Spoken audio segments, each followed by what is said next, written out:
The day I lost my company started like any other, with the San Francisco fog rolling over the hills and into the bay. I was Alexandra Chen, CEO of Nova Technologies, a company I'd built from nothing into a $500 million enterprise. But family secrets have a way of destroying everything you've built, and mine was about to come crashing down around me. I stood in my office on the 40th floor, watching the morning light pierce through the fog when my assistant buzzed me. "Ms. Chen, your father and brother are here. They say it's urgent." A knot formed in my stomach. Dad and Marcus never visited unannounced. Something was wrong. "Send them in, Sarah," I said, straightening my blazer. The glass door swung open, and there they stood, Dad in his immaculate Italian suit, Marcus wearing that smirk I'd grown to hate over the years. "Alexa, we need to talk," Dad said, his voice carrying that authoritative tone he used throughout my childhood. He didn't wait for an invitation before settling into one of the leather chairs facing my desk. Marcus remained standing, hands in his pockets, examining my office like he was already measuring it for new curtains. "What's this about?" I asked, remaining behind my desk. Experience had taught me to keep barriers between myself and family, especially when they showed up unexpected. Marcus pulled out his phone, tapped it a few times, and slid it across my desk. "Remember this?" My blood ran cold. On the screen was an article from 15 years ago, buried so deep I thought it would never surface. The headline read, "Tech Prodigy Expelled from Stanford, Plagiarism Scandal Rocks Campus." "Where did you get this?" My voice was barely a whisper. "Does it matter?" Marcus's smirk widened. "What matters is what happens when the board sees it, when your investors see it, when everyone realizes that the great Alexandra Chen, the self-made tech genius, is nothing but a fraud." I gripped the edge of my desk, knuckles white. That was 15 years ago. I was young, desperate. "Save it," Dad cut in. "We're not here to judge. We're here to help you, Princess." Princess. That nickname that once meant love now dripped with manipulation. I looked between them, these men who shared my blood, but had never shared my dreams. "What do you want?"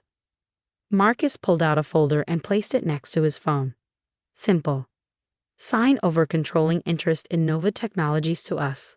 We'll keep your secret, and you can stay on as CTO. It's what you're better suited for anyway. The technical stuff. Leave the real business to us." The real business. As if building a $500 million company from scratch wasn't real enough.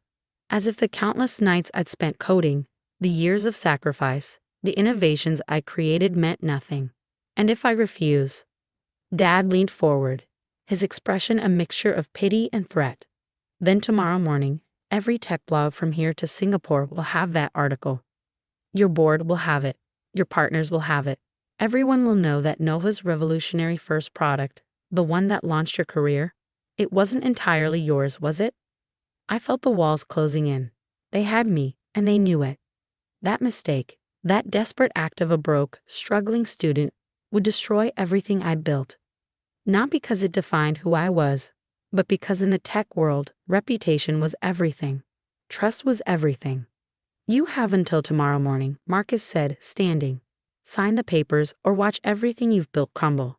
Your choice, sis." They left me there, alone in my office with the fog now completely obscuring the view. I picked up the article, my hands trembling. The truth was more complicated than those headlines suggested. Yes, I'd used someone else's code in my final project. Yes, I'd been caught and expelled. But what the article didn't show was how that moment had changed me, how it had driven me to be better, to create something truly my own. Nova Technologies wasn't built on stolen code or borrowed ideas. Every line of our software, every patent, every innovation, I created them all, determined to prove I could succeed honestly. And now, 15 years of redemption would be erased by one teenage mistake. I spent the next hours and days reviewing my options with my lawyers. The verdict was unanimous. If this got out, Nova would tank. Our stock would plummet.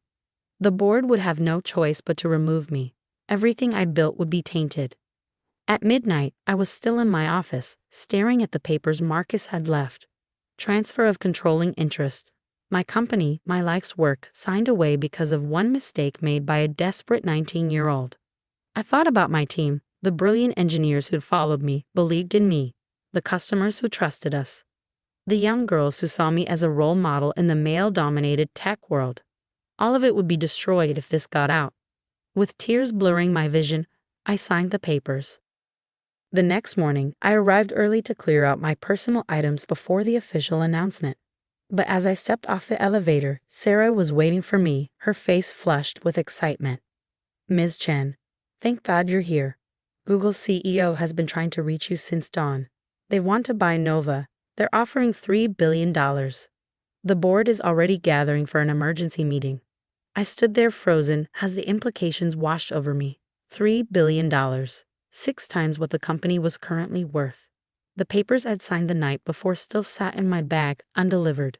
My phone buzzed. A text from Marcus. On our way up, have those papers ready. A smile spread across my face as I heard the elevator ding behind me. Sometimes timing is everything. And sometimes karma has perfect timing indeed. This was just the beginning of a war they never saw coming. The elevator doors opened and I turned to face my father and brother, their triumphant expressions freezing as they saw my smile. Behind them, our entire board of directors was filing out of the second elevator, led by our chairman, Richard Thompson. Perfect timing, I said, my voice steady. We were just about to call an emergency board meeting. Marcus stepped forward, the signed papers clutched in his hand. Actually, we have something to announce first. Indeed we do, I cut him off, turning to address the board. Ladies and gentlemen, this morning Google has made an offer to acquire Nova Technologies for $3 billion in cash and stock. The corridor erupted in excited murmurs. I watched the color drain from my father's face as he realized what this meant. The papers in Marcus's hand, the ones transferring control of a $500 million company, were now worthless. Because in about 10 minutes, that company would be worth 6 times as much. This is irregular, Dad tried to interject. There are some ownership changes that need to be addressed first. What ownership changes? Richard asked, his eyes sharp.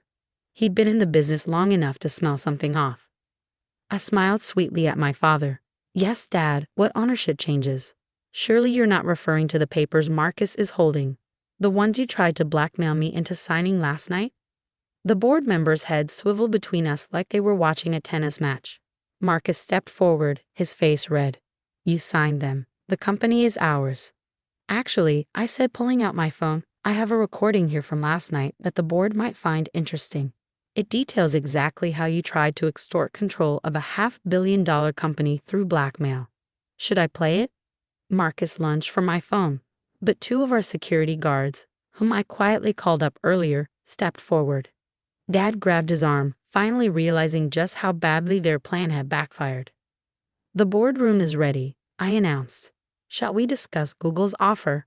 Oh, and Dad, Marcus, since you're not board members or executives, you'll need to wait outside. The next 2 hours were a blur of excitement and negotiations. Google's offer was real. They'd been watching Nova's innovations in AI technology for months. Our stock price would triple instantly upon announcement. The deal would make me and every major shareholder incredibly wealthy, but I wasn't done yet.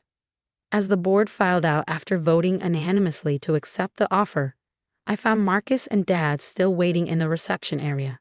They looked defeated, but I knew better than to underestimate them again. You can't do this, Marcus sputtered. We're family. Funny, you didn't seem to care about family last night when you were threatening to destroy me. I sat down across from them, but let's talk about family. Let's talk about what really happened 15 years ago at Stanford. Dad's head snapped up. Marcus went pale. You see, I did some digging after your visit last night. Called in some favors, had some very interesting conversations with people from my Stanford days. And you know what I discovered? I pulled out another folder. The original code that I supposedly plagiarized, it was actually stolen from me. By you, Marcus. The truth had taken all night to uncover, but it had been worth every second. Marcus had been struggling in his own CS courses at Stanford.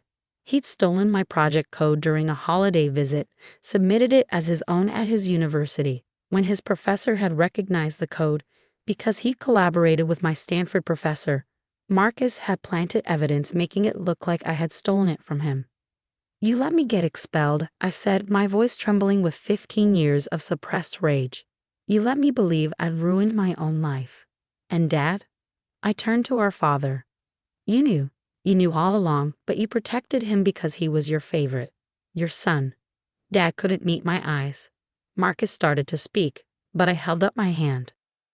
I'm not finished. That article you threatened me with.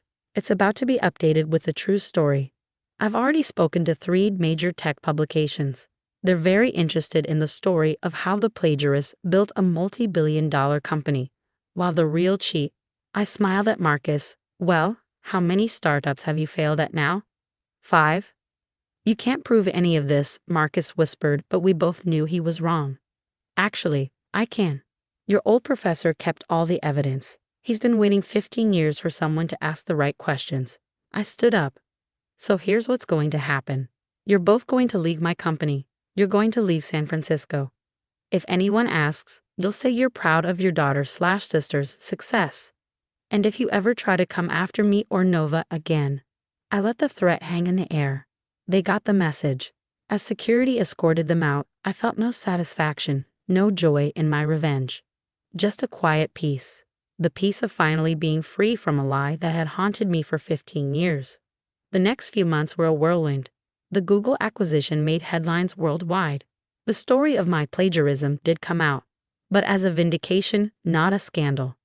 Messages poured in from young women in tech, telling me how my story inspired them to keep fighting in a male-dominated industry. I stayed on as CEO of Nova, now a subsidiary of Google, with full autonomy to continue our innovations. Our AI technology expanded, revolutionizing industries from healthcare to environmental protection.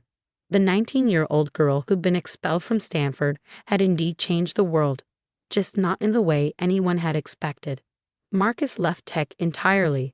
Last I heard, he was trying to start a restaurant in Austin. Dad retired to Florida, occasionally sending apologetic emails that I never respond to. Mom, who had divorced him years ago, finally learned the whole story, and we grew closer than ever. During the acquisition celebration, Richard, our board chairman, asked me if I regretted not exposing Marcus's deception 15 years ago. I thought about it for a moment before responding. If I had, I said, I might never have worked as hard as I did to prove myself. Sometimes our greatest achievements come from our deepest wounds.